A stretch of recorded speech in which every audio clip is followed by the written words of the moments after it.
Hello दोस्तों, नमस्कार। आप सभी का स्वागत है ऑलिव बोर्ड पर। जैसे कि आरआरबी पीओ मेंस का आज पेपर हुआ और पेपर वाकई टफ था। मतलब जैसे बहुत सारे बच्चों का रिव्यू देखा, बातचीत हुई, है ना, एनालिसिस किया, सारी चीज़ समझी। और कहीं ना कहीं जो पेपर का लेवल था वो मतलब अ, थोड़ा सा प्लस ही था प्रीवियस ईयर के कंपैरिजन में। और बहुत सारे बच्चों का पेपर ख़राब भी हुआ, लेकिन बहुत सारी चीज़ें ऐसी होती हैं जो अपने कंट्रोल में नहीं होती हैं। और इसमें अब ज़्यादा घबराने वाली बात इसलिए नहीं है क्योंकि मोस्ट ऑफ द स्टूडेंट के साथ ऐसा हुआ है और एक्यूरेसी भी कंप्रोमाइज़ हुई है। तो यहाँ पे कट ऑफ स्टेट का अलग अलग जाता है। अब ये बेहतर आप समझते हैं कि प्रीवियस ईयर के रेस्पेक्ट में आपके स्टेट का कट ऑफ क्या था, तो उसके रेस्पेक्ट में थोड़ा सा आप कंपैरिजन कीजिएगा। अगर उसके आसपास आप हैं तो कट ऑफ जो प्रीवियस ईयर का गया था उससे ज़्यादा नहीं जाना है, उससे ज़्यादा नहीं जाना है, क्योंकि पेपर का लेवल अपने आप में ठीक था, बढ़िया, मतलब मॉडरेट टू हाई था।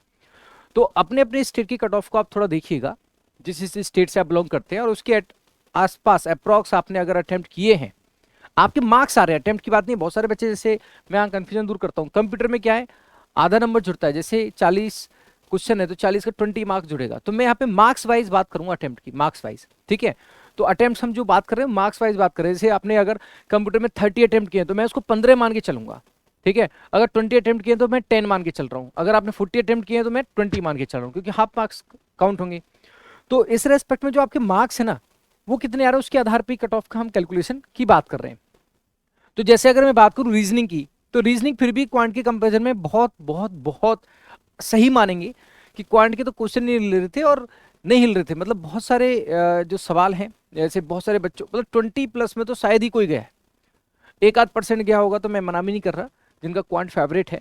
लेकिन जनरली जो अटेम्प्ट है वो 10 के आसपास ही अटेम्प्ट हुए हैं, और बहुत सारे बच्चों के अप्रोक्स 80% बच्चों के जो अटेम्प्ट हैं वो 5 से 10 के बीच में है क्वांट में, है ना। रीजनिंग में क्या है, ब्लड रिलेशन का जो है, आप भी बताना कमेंट करके कि ब्लड रिलेशन का सवाल बहुत सारे बच्चों ने बताया कि गलत लगा उनको या नहीं हो पाया था। और पजल इसमें दो लेंदी थी, दो डुएबल थी, ठीक है। तो कहीं ना कहीं लेकिन रीजनिंग में इतना था कि आप रीजनिंग में 20 प्लस कर पा रहे थे, तो करना भी चाहिए था। मतलब 20 से 25 तक हो पा रहे थे, किसी के 20 रह गए, 22 रह गए, किसी के 25 हो गए। तो 20 से 25 तक का अटेम्प्ट रीजनिंग में हो पा रहा था, जिसको हम कह सकते हैं मॉडरेट लेवल कह सकते हैं। लेंदी था लेकिन बहुत हाई भी नहीं कह सकते, ठीक है, और आसान भी नहीं कह सकते, मॉडरेट लेवल का हम यहाँ पे कह सकते हैं, ठीक है। क्वांट की अगर बात की जाए तो क्वांट ऑफ कोर्स ये हाई लेवल ही कहेंगे, इसमें कोई मॉडरेट नहीं, कोई आसान नहीं, हाई लेवल ही था और नेक्स्ट लेवल का क्वांट था। क्योंकि जिनका क्वांट अब बिल्कुल बहुत अच्छा है उनको थोड़ा सा हो सकता है मॉडरेट लगाओ, लेकिन मैं एक जनरल बात अगर करूँ तो क्वांट का लेवल क्या था, हाई था। और यहाँ पे बहुत सारे बच्चे ऐसे, मैंने कहा ना अप्रॉक्स 80% बच्चों का ऐसा जो 5 से 10 में ही अटेम्प्ट हो पाया। अगर हम एक्यूरेसी को ध्यान में रखते हुए करें, तुक्काबाजी करना एक अलग चीज है, तुक्काबाजी वाला सिंसियर स्टूडेंट नहीं माना जाता, तुक्काबाजी करनी भी नहीं चाहिए। क्योंकि अगर हमने गैस वर्क किया है तो फिर क्या होता है कि जो हमारे अटेम्प्ट से हो सकता है उतना ही कट ऑफ चला जाए, लेकिन आपकी गैस वर्क करने से नेगेटिव हो जाए तो प्रॉब्लम हो जाती है। तो इस चीज का ध्यान हम आगे भी रखेंगे आरआरबी क्लर्क मेंस वगैरह में। मेंस में कभी भी गैस वर्क नहीं करना, एग्जाम में गैस वर्क करना ही नहीं चाहिए, क्योंकि कट ऑफ आपको नहीं पता, कट ऑफ तो कम भी जा सकता है ना मेरे भाई, डिपेंड करता है वैकेंसी उस स्टेट की क्या है ना, और लेवल ऑफ द जो एग्जाम है उसका क्या है, वो सारी चीजें मैटर करती है, नॉर्मलाइजेशन मैटर करता है, राइट। जीए में जो मॉडरेट लेवल ही है, मतलब जीए इन कंपेरिजन टू अगर हम प्रीवियस ईयर देखें तो फिर भी ठीक है। मतलब प्रीवियस ईयर में तो आपको पता है कि 1 नंबर का ही कट ऑफ गया था, तो जीए को हम मॉडरेट ही कहेंगे, क्योंकि उस तरह से हम एक्सपेक्ट करते ही है ना जीए को। कंप्यूटर का लेवल मॉडरेट है। अब जिसका कंप्यूटर थोड़ा सा फील्ड है, कंप्यूटर का फील्ड है, जिसका कंप्यूटर साइंस का फील्ड है, उसको ऑफ कोर्स समहाउ आसान लगेगा। लेकिन जनरली जो कंप्यूटर का फील्ड नहीं है उसको मॉडरेट ही लगेगा, मॉडरेट टू हाई लगेगा।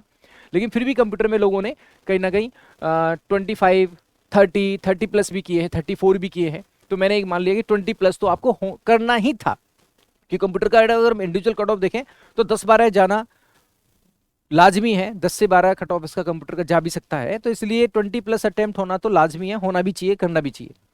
और जहाँ का हम इंग्लिश या फिर हिंदी आपने ऑप्ट किया तो मॉडरेट लेवल ही कहेंगे। हिंदी भी हम ऐसा नहीं कह सकते कि बहुत आसान, उसमें भी बहुत सारी चीज़ें हैं, गद्यांश वगैरह, उनको चीज़ों को करना समझना, है ना। तो यहाँ पे भी अगर हम कहें तो 20 प्लस या इंग्लिश की बात हो या हिंदी की बात हो, और इतना आपका अटेम्प्ट होना ही चाहिए था, तब जाके आप इंडिविजुअल कट ऑफ की बात हम कर सकते हैं। और क्वांट में आप इसलिए परेशान ना हो, क्वांट में जो कट ऑफ है इंडिविजुअल कट ऑफ, वो 5 से नीचे रहना है। मतलब मेरा जो अनुभव कहता है कि 5 से नीचे रहना है, क्योंकि क्वांट वास्तव में लेंदी था। और वैसे भी अगर हम देखें तो क्वांट का कट ऑफ जो है 10 से नीचे ही रहता है। आप किसी भी प्रीवियस ईयर को उठा लो, जनरली ऐसा देखने को मिलता है। बट अगर आपकी एक्यूरेसी है, आपने 7 अटेम्प्ट किए, 6 अटेम्प्ट किए, तो आप इंडिविजुअल कट ऑफ निकाल दोगे।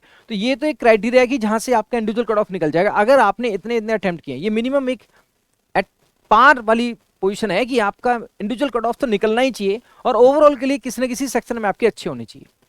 तो बिल्कुल भी ना डरें। अब यहाँ पे जैसे हम कंप्यूटर की बात करते हैं, तो कंप्यूटर में आपका हाफ मार्क्स ही काउंट होगा। तो मैं मार्क्स वाइज बात बता रहा हूँ। जैसे बहुत सारे बच्चों ने 100 अटेम्प्ट किए, उन्होंने कंप्यूटर को भी जोड़ लिया, लेकिन कंप्यूटर के हाफ जोड़िए ना आप। जैसे 100 में आपने 34 किए कंप्यूटर के, तो 34 का 17 ही काउंट होगा, 17 ही काउंट होगा। तो मैं क्या कह रहा हूँ, कंप्यूटर का मैं हाफ काउंट करके चल रहा हूँ। जैसे मैं यहाँ पे 20 अटेम्प्ट किए आपने, तो मैं 10 मान के चलूंगा। 25 किए आपने, तो 12.5 मान के चलूंगा, तो हाफ मार्क्स मान के चलेंगे। तो इस तरह से जो आपका मार्क्स वाइज अगर हम देखें, तो 80 प्लस अपने आप में एक अच्छा स्कोर है इस तरह के पेपर में, जहां पे एक्यूरेसी आपकी 100% है। बात एक्यूरेसी की है। और 80 का मतलब क्या हो गया कि अगर मैं यहाँ के जोड़ू कंप्यूटर के, तो उसको प्लस हो जाएगा। मैंने हाफ करके जोड़ा है, कंप्यूटर का, ठीक है। तो मार्क्स वाइज अगर हम देखें 80 प्लस, क्योंकि आपका ये भी आपको पता, मार्क्स वाइज आपको इसलिए ध्यान में रखना पड़ेगा, नंबर वाला किया या 1 नंबर वाला किया। तो मैं मार्क्स वाइज बात कर रहा हूं। तो मार्क्स वाइज अगर आपके 80 प्लस अटेम्प्ट हैं, और फिर आप ये भी कंपेरिजन करो कि प्रीवियस जो ईयर का कट ऑफ है आपके स्टेट का, उसके आसपास आपका है नहीं। इन जनरल मैंने ये बताया है, लेकिन किसी का कट ऑफ किसी किसी स्टेट का ज्यादा भी जाता है, और किसी किसी स्टेट का कम भी जाता है, आपको ये भी पता है। किसी किसी स्टेट का 70-75 के अप्रॉक्स भी जाता है, ये भी आपको पता है। तो अपने प्रीवियस ईयर के जो कट ऑफ है अपने स्टेट का, उससे कंपैरिजन करिए। उसके आसपास अगर आपके मार्क्स के अटेम्प्ट्स हैं, मार्क्स वाइज अटेम्प्ट हैं, तो आप बिल्कुल चिंता ना करें। कहीं ना कहीं आप अपने मूड को बिल्कुल सेट रखें, ज्यादा खराब न करने की जरूरत नहीं है। इसलिए मेरे को वीडियो बनाना पड़ा, क्योंकि मैं देख रहा था बहुत सारा डिस्टर्बेंस था बच्चों में, और डिस्टर्बेंस से क्या होता है, आगे अपकमिंग जो एग्जाम है वो भी कहीं ना कहीं उसकी प्रिपरेशन में हमारा मन नहीं लगता है। तो अभी कॉन्फिडेंस वाली बात यह है, अगर आपकी एक्यूरेसी 100% है, और अगर प्रीवियस ईयर के कट ऑफ के आसपास आपके अटेम्प्ट्स के मार्क्स आ रहे हैं, तो आपको चिंतित होने की जरूरत नहीं है। आप कहीं ना कहीं आगे फर्दर एग्जाम को टारगेट बनाइए। अपना आरआरबी क्लर्क मेंस है या एसबीआई का नोटिफिकेशन आपको आ ही चुका है, तो बिल्कुल दमदारी के साथ चलिए, बिल्कुल भी डरने की बात नहीं है। समझ में आ गई बात। और आपको यह भी पता है, जो कैलकुलेशन होगा आगे जाके इंटरव्यू भी होगा, तो अगर आपके मार्क्स थोड़े से एट पार भी आ रहे हैं, तो इंटरव्यू आपको अच्छा करना पड़ेगा। माना कि जो मेंस और इंटरव्यू है उसके मार्क्स में कैलकुलेशन होती है, 80-20 का रेशियो होता है। क्या होता है?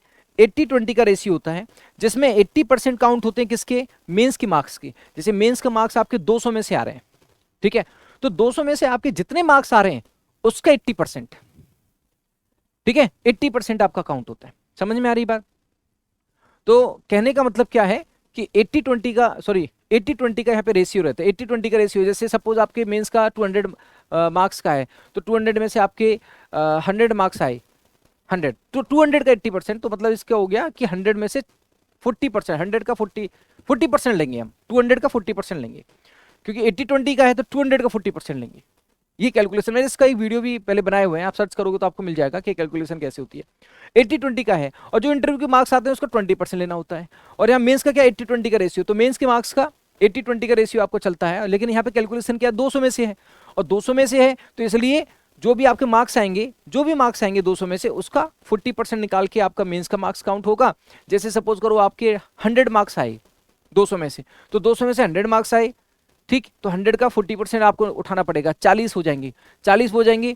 और जैसे आपके इंटरव्यू है 100 नंबर का, तो इंटरव्यू 100 नंबर का सपोज करो, उसमें से आपके मार्क्स आ गए 60, तो उसका आपका 20%, 20% कितना हो गया, जैसे 12, तो 40 प्लस 12 कितना हो गया, 52। तो इस तरह से आपका कैलकुलेशन बढ़ता है, वो बाद की बात है, लेकिन फिलहाल आप ये ध्यान दीजिए कि आप मेंस को इस तरह से आगे बढ़िए। और दूसरी बात, आगे आपको एसबीआई पीओ, आईबीपीएस पीओ है ही, एसबीआई पीओ आपका अगर टारगेट है तो बिल्कुल, और आगे अपकमिंग एग्जाम में आपको रीजनिंग अगर परेशान कर रहा हो और आपको लगता है रीजनिंग में बहुत अच्छे से मेरे को और आगे बढ़ना है, तो मेरा ऑलिव बोर्ड पर 360 डिग्री रीजनिंग बैच आ रहा है। 360 डिग्री का मतलब क्या है? Prelims plus mains complete batch, मतलब फुल कंप्लीट बैच है।